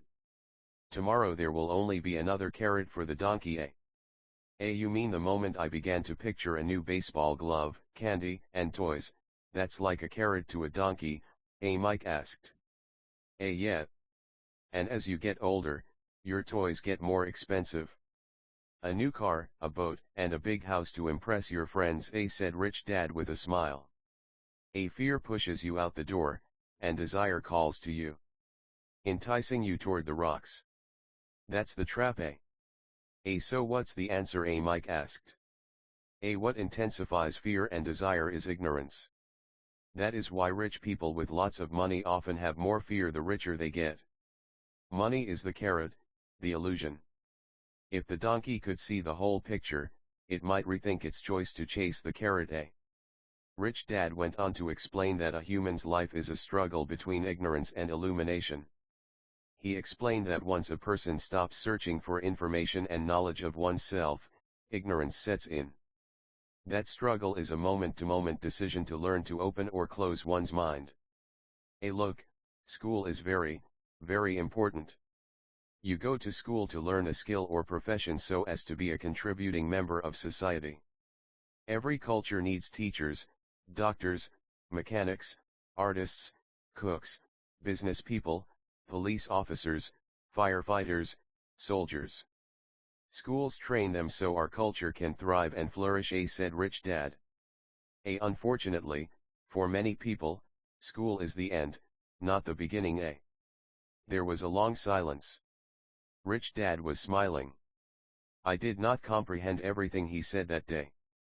But as with most great teachers, whose words continue to teach for years, often long after they're gone, his words are still with me today. I've been a little cruel today, said Rich Dad. Cruel for a reason. I want you to always remember this talk. I want you to always think of Mrs. Martin. I want you always to think of the donkey. Never forget, because your two emotions, fear and desire, can lead you into life's biggest trap, if you're not aware of them controlling your thinking.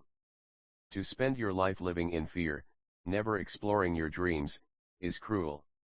To work hard for money, thinking that money will buy you things that will make you happy, is also cruel. To wake up in the middle of the night terrified about paying bills is a horrible way to live. To live a life dictated by the size of a paycheck is not really a life. Thinking that a job will make you feel secure is lying to yourself. That's cruel, and that's the trap I want you to avoid, if possible. I've seen how money runs people's lives. Don't let that happen to you. Please don't let money run your life.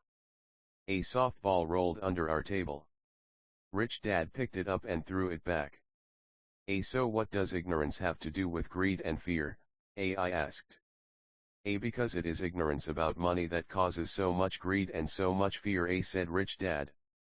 Let me give you some examples. A doctor, wanting more money to better provide for his family, raises his fees. By raising his fees, it makes healthcare more expensive for everyone. Now, it hurts the poor people the most, so poor people have worse health than those with money. Because the doctors raise their rates, the attorneys raise their rates. Because the attorneys' rates have gone up, school teachers want a raise, which raises our taxes, and on and on and on. Soon, there will be such a horrifying gap between the rich and the poor that chaos will break out and another great civilization will collapse. Great civilizations collapsed when the gap between the haves and have-nots was too great. America is on the same course, proving once again that history repeats itself, because we do not learn from history. We only memorize historical dates and names, not the lesson. Aren't prices supposed to go up? I asked. Not in an educated society with a well-run government. Prices should actually come down. Of course, that is often only true in theory. Prices go up because of greed and fear caused by ignorance. If schools taught people about money, there would be more money and lower prices, but schools focus only on teaching people to work for money, not how to harness money's power. But don't we have business schools? Mike asked. Aren't you encouraging me to go to business school for my master's degree? Yes, said Rich Dad. But all too often, business schools train employees who are sophisticated bean counters. Heaven forbid a bean counter takes over a business. All they do is look at the numbers, fire people, and kill the business. I know because I hire bean counters. All they think about is cutting costs and raising prices, which cause more problems. Bean counting is important. I wish more people knew it, but it, too, is not the whole picture, added Rich Dad angrily. So is there an answer? Asked Mike. Yes, said Rich Dad. Learn to use your emotions to think, not think with your emotions. When you boys mastered your emotions, first by agreeing to work for free, I knew there was hope. When you again resisted your emotions when I tempted you with more money, you were again learning to think in spite of being emotionally charged. That's the first step. Why is that step so important? I asked. Well, that's up to you to find out. If you want to learn, I'll take you boys into the briar patch. That place where almost everyone else avoids. I'll take you to that place where most people are afraid to go. If you go with me, you'll let go of the idea of working for money and instead learn to have money work for you. And what will we get if we go with you? What if we agree to learn from you? What will we get? I asked. The same thing Briar Rabbit got, said Rich Dad. Freedom from the tar baby. Is there a briar patch? I asked. Yes, said Rich Dad. The briar patch is our fear and our greed. Going into our fear and confronting our greed, our weaknesses, our neediness is the way out. And the way out is through the mind, by choosing our thoughts. Choosing our thoughts? Mike asked, puzzled. Yes. Choosing what we think rather than reacting to our emotions. Instead of just getting up and going to work to solve your problems, just because the fear of not having the money to pay your bills is scaring you. Thinking would be taking the time to ask yourself a question. A question like, is working harder at this the best solution to this problem? Most people are so terrified at not telling themselves the truth that fear is in control that they cannot think, and instead run out the door. Tar baby is in control. That's what I mean by choosing your thoughts. And how do we do that? Mike asked. That's what I will be teaching you. I'll be teaching you to have a choice of thoughts to consider, rather than knee-jerk reacting, like gulping down your morning coffee and running out the door. Remember what I said before, a job is only a short-term solution to a long-term problem. Most people have only one problem in mind, and it's short-term. It's the bills at the end of the month, the tar baby. Money now runs their lives. Or should I say the fear and ignorance about money. So they do as their parents did, get up every day and go work for money. Not having the time to say, is there another way? Their emotions now control their thinking, not their heads. Can you tell the difference between emotions thinking and the head thinking? Mike asked. Oh, yes. I hear it all the time, said Rich Dad. I hear things like, well, everyone has to work. Or the rich are crooks. Or I'll get another job. I deserve this raise. You can't push me around. Or I like this job because it's secure. Instead of, is there something I'm missing here, which breaks the emotional thought, and gives you time to think clearly. I must admit, it was a great lesson to be getting. To know when someone was speaking out of emotions or out of clear thought. It was a lesson that served me well for life. Especially when I was the one speaking out of reaction and not from clear thought. As we headed back to the store, Rich Dad explained that the rich really did make money, they did not work for it. He went on to explain that when Mike and I were casting 5-cent pieces out of lead, thinking we were making money, we were very close to thinking the way the rich think. The problem was that it was illegal for us to do it. It was legal for the government and banks to do it, but not us. He explained that there are legal ways to make money and illegal ways. Rich Dad went on to explain that the rich know that money is an illusion, truly like the carrot for the donkey. It's only out of fear and greed that the illusion of money is held together by billions of people thinking that money is real. Money is really made up. It was only because of the illusion of confidence and the ignorance of the masses that the house of cards stood standing. In fact, he said, in many ways the donkey's carrot was more valuable than money. He talked about the gold standard that America was on, and that each dollar bill was actually a silver certificate. What concerned him was the rumor that we would someday go off the gold standard and our dollars would no longer be silver certificates. When that happens, boys, all hell is going to break loose. The poor, the middle class and the ignorant will have their lives ruined simply because they will continue to believe that money is real and that the company they work for, or the government, will look after them. We really did not understand what he was saying that day, but over the years it made more and more sense. Seeing what others miss. As he climbed into his pickup truck, outside of his little convenience store, he said, keep working boys, but the sooner you forget about needing a paycheck, the easier your adult life will be. Keep using your brain, work for free, and soon your mind will show you ways of making money far beyond what I could ever pay you. You will see things that other people never see. Opportunities right in front of their noses. Most people never see these opportunities because they're looking for money and security, so that's all they get. The moment you see one opportunity, you will see them for the rest of your life. The moment you do that, I'll teach you something else. Learn this, and you'll avoid one of life's biggest traps. You'll never, ever, touch that tar baby. Mike and I picked up our things from the store and waved goodbye to Mrs. Martin. We went back to the park, to the same picnic bench, and spent several more hours thinking and talking. We spent the next week at school, thinking and talking. For 2 more weeks, we kept thinking, talking, and working for free. At the end of the second Saturday, I was again saying goodbye to Mrs. Martin and looking at the comic book stand with a longing gaze. The hard thing about not even getting 30 cents every Saturday was that I didn't have any money to buy comic books. Suddenly, as Mrs. Martin was saying goodbye to Mike and me, I saw something she was doing that I had never seen her do before. I mean, I had seen her do it, but I never took notice of it.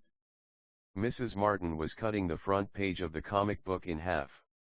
She was keeping the top half of the comic book cover and throwing the rest of the comic book into a large brown cardboard box. When I asked her what she did with the comic books, she said, I throw them away. I give the top half of the cover back to the comic book distributor for credit when he brings in the new comics. He's coming in an hour. Mike and I waited for an hour. Soon the distributor arrived and I asked him if we could have the comic books. To which he replied, you can have them if you work for the store and do not resell them. Our partnership was revived. Mike's mom had a spare room in the basement that no one used. We cleaned it out, and began piling hundreds of comic books in that room. Soon our comic book library was open to the public. We hired Mike's younger sister, who loved to study, to be head librarian. She charged each child 10 cents admission to the library, which was open from 2:30 to 4:30 p.m. every day after school. The customers, the children of the neighborhood, could read as many comics as they could in 2 hours. It was a bargain for them since a comic costs 10 cents each, and they could read 5 or 6 in 2 hours. Mike's sister would check the kids as they left, to make sure they weren't borrowing any comic books. She also kept the books, logging in how many kids showed up each day, who they were, and any comments they might have. Mike and I averaged $9.50 per week over a 3-month period. We paid his sister $1 a week and allowed her to read the comics for free, which she rarely did since she was always studying. Mike and F kept our agreement by working in the store every Saturday and collecting all the comic books from the different stores. We kept our agreement to the distributor by not selling any comic books. We burned them once they got too tattered. We tried opening a branch office, but we could never quite find someone as dedicated as Mike's sister we could trust. At an early age, we found out how hard it was to find good staff. 3 months after the library first opened, a fight broke out in the room. Some bullies from another neighborhood pushed their way in and started it. Mike's dad suggested we shut down the business. So our comic book business shut down, and we stopped working on Saturdays at the convenience store. Anyway, Rich Dad was excited because he had new things he wanted to teach us. He was happy because we had learned our first lesson so well. We had learned to have money work for us. By not getting paid for our work at the store, we were forced to use our imaginations to identify an opportunity to make money. By starting our own business, the comic book library, we were in control of our own finances, not dependent on an employer. The best part was that our business generated money for us, even when we weren't physically there. Our money worked for us. Instead of paying us money, Rich Dad had given us so much more. Rich Dad, Poor Dad. Chapter 3. Lesson 2: Why teach financial literacy? In 1990, my best friend, Mike, took over his father's empire and is, in fact, doing a better job than his dad did. We see each other once or twice a year on the golf course. He and his wife are wealthier than you could imagine. Rich Dad's empire is in great hands, and Mike is now grooming his son to take his place, as his dad had groomed us. In 1994, I retired at the age of 47, and my wife, Kim, was 37. Retirement does not mean not working. To my wife and me, it means that barring unforeseen cataclysmic changes, we can work or not work, and our wealth grows automatically, staying way ahead of inflation. I guess it means freedom. The assets are large enough to grow by themselves. It's like planting a tree. You water it for years and then one day it doesn't need you anymore. Its roots have gone down deep enough. Then, the tree provides shade for your enjoyment. Mike chose to run the empire and I chose to retire. Whenever I speak to groups of people, they often ask what I would recommend or what could they do. How do they get started? Is there a good book I would recommend? What should they do to prepare their children? What is the secret to success? How do I make millions? I am always reminded of this article I was once given. It goes as follows. The richest businessmen. In 1923, a group of our greatest leaders and richest businessmen held a meeting at the Edgewater Beach Hotel in Chicago.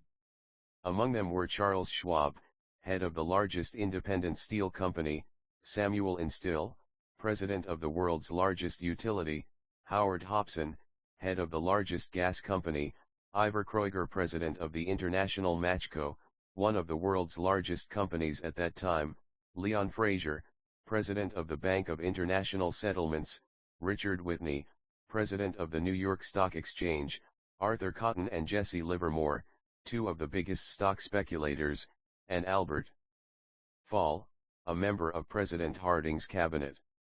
25 years later, 9 of them, those listed above, ended as follows. Schwab died penniless after living for 5 years on borrowed money. Instill died broke living in a foreign land. Kreuger and Cotton also died broke. Hobson went insane. Whitney and Albert Fall were just released from prison. Fraser and Livermore committed suicide. I doubt if anyone can say what really happened to these men. If you look at the date, 1923, it was just before the 1929 market crash and the Great Depression, which I suspect had a great impact on these men and their lives.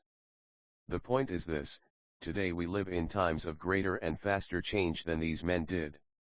I suspect there will be many booms and busts in the next 25 years that will parallel the ups and downs these men faced. I am concerned that too many people are focused too much on money and not their greatest wealth, which is their education. If people are prepared to be flexible, keep an open mind and learn, they will grow richer and richer through the changes. If they think money will solve problems, I am afraid those people will have a rough ride. Intelligence solves problems and produces money. Money without financial intelligence is money soon gone. Most people fail to realize that in life,